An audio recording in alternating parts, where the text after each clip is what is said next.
How did it start for you with the nation? How did you get involved? Well,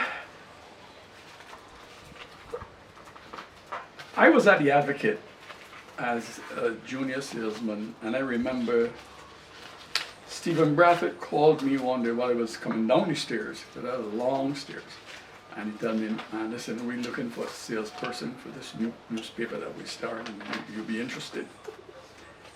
And like I said in the book with Harry Mears, I told him, "Yeah, I'll think about it." And I was going to lunch, and during my lunch, I don't recall where I went for lunch, but all I know is that when I came back from lunch, I saw Stephen and told him, yes, I would join. Just like that. I did What not check. prompted you to say yes? I don't know, I just never felt a part of the Advocate. I never felt I belonged to the Advocate. I met Lord Thompson of Fleet. When I shook his hand, it was like a whole sponge. But I never felt that I belonged there. I worked there because I wanted a job, etc. And I suppose that had a lot to do with it. And what he told me, I found it exciting. That started a new newspaper, and you have circulation and all the rest of it that he with the marketing. And well, obviously he was selling to try and attract me, but I just felt it was something that I wanted to be part of, and I told him yes, and I joined. That's how it started.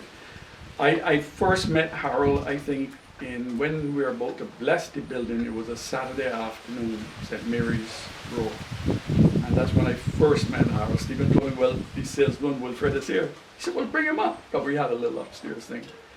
And then I came into the room, and the blessing was about to start, and I shook Harold's hand. That's when I first met him, back in 1973, I think that was. That's it. But did he outline what his vision was for the paper at that time? Oh, Harold? Not really, But I had a good idea from the flyer that is in here. There's a flyer that we were promoting. So I had a good idea, but I didn't want to go into the details of it. I just wanted to be a part of it. It's like starting a band, and you say a band is a good idea. Good, I got a little voice, so I want to sing. I want to be part of this band. So I liken the nation to like the Beatles, for argument's sake. They deal in writing, we deal in writing. They deal in photographs, we deal in photographs.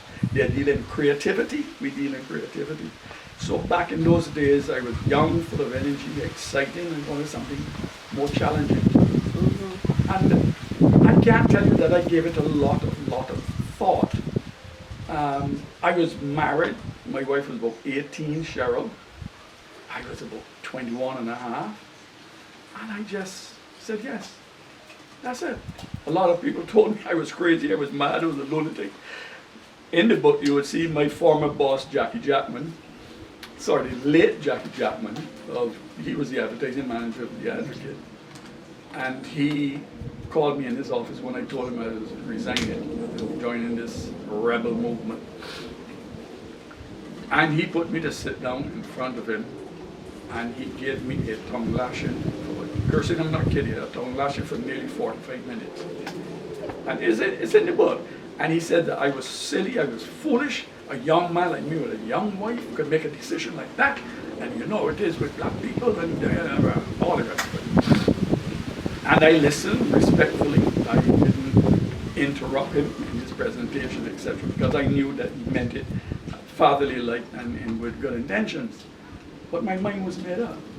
I wasn't turning back. So after he finished, I told him I was still leaving. He slammed his desk. So you're a fool. You will be back. That damn thing is not going to last for more than 6 months, 8 months at most. I will leave your desk there. You couldn't come back. I will leave your desk. And he was livid. He was really angry. Honestly, he was angry. May he rest in peace. Because I lived to see the day when he came to me to ask me for a job. But I did not know he was dying of cancer. And I don't think he was serious anyway. He just probably wanted to tease me. But that's how it went. So what was it like then, going out there and drumming up advertising for the paper? It was difficult. Because you must remember, this is a new paper that was starting. Nobody knew about it. The advertising agencies we did a couple of round robins around the agencies, but people didn't believe that it was going to last, so nobody prepared no big budgets for the newspaper. And so you had to convince them. And our only saving grace, I would tell you, is the people of Barbados, who bought the newspaper, who believed in the newspaper, who liked what we had written, and said, look, we buying this every week. So as the circulation rose, then it was very difficult for advertisers to ignore the newspaper. But it was still hard. You had to go there and fight. You had to go there and make presentation. You had to convince people. We had to use what we called ABC, Audit Bureau Circulations. That was a big thing back in those days against our competitor, The Advocate. And you had to prove yourself. And but I would say that, yeah, I did a fair amount of selling, but the circulation did a lot of work for me too, because people wanted to reach people to sell their product and service. And that's how it happened. Mm-hmm. As we started to grow in circulation, advertising started to grow with it. Mm-hmm. But it wasn't easy. It was tough in the first 73, 74, 75. Oh, those were rough years. Who were your other competitors in media then? It was mainly Stark. It wasn't called Starcom. Rediffusion. The Advocate was our main competitor. I mean, I would sit down in my little office with Mark and Grace's husband, Mark Williams, and Grace's husband, and a fellow called Stafford Eastman, and watch these big full-page quartz ads in The Advocate. And here I am. Some days they will have two. And the only thing I didn't do was cry, but I was close to it. That here I am with bursting with circulation, about 24,000 at that time, and I can't get this advertising. And you open The Advocate because you're checking to see who in The Advocate that you would approach for advertising and stuff like that. And one day I just got a call from Corbin Compton, it was called then, and said, we want to have a meeting with you and with Mr. Cohen, I think his name was. He was the big boy in courts in the UK. So I went to the meeting, I dropped everything. I mean, when courts call, you run, right? And we had this meeting, probably lasted about 10 minutes. In the room was everybody that you can think of, and just Wilfred there by himself. And he wrote something on a piece of paper, which really was the rate that he was prepared to pay. In those days, we call it agate lines. And he told me, look, can you offer me that rate? I barely opened the paper, and I said yes. Because, like Harold always said, we need these big players to attract other players. So then, when I got courts, but I remember I went for the biggest meal you can think of, Pelican. I ate, I felt so good, I slept well that night. So then courts came on board, and then you get the Carters, and you get all the other merchants, and so started gradually coming into the newspaper piece by piece. But you had to work at it. It wasn't easy, you know. You had to work.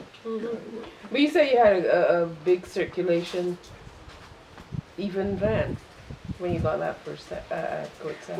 I think our first, I think when we first started, if I remember the history correctly, is that this was going to be a small enterprise, 5,000 copy, sheet fed, crank up, blah, blah, blah, 5,000 maybe will grow. The press fell in Trinidad, as you would have read, and that was a blessing in disguise. Because when Stephen Brathwaite and his crew went out to do their survey and got a feedback from the vendors and stuff, they came back with a number of 23,000. So the whole arithmetic had to be done over. Everything had to throw through the door and start fresh. Because this little monkey small thinking that we were doing, really the people of Barbados wanted something more. And from there you had to then scramble and do everything else. Where we can print. You know, in the book they talk, because they used to meet at Bay Street, and everybody talking about everything, design and everything, but nobody said, well, so who's going to print this? We can't go to The Advocate. So that's where Ken Gordon came in to help us in Trinidad Express, because he had just taken over the Express at one time.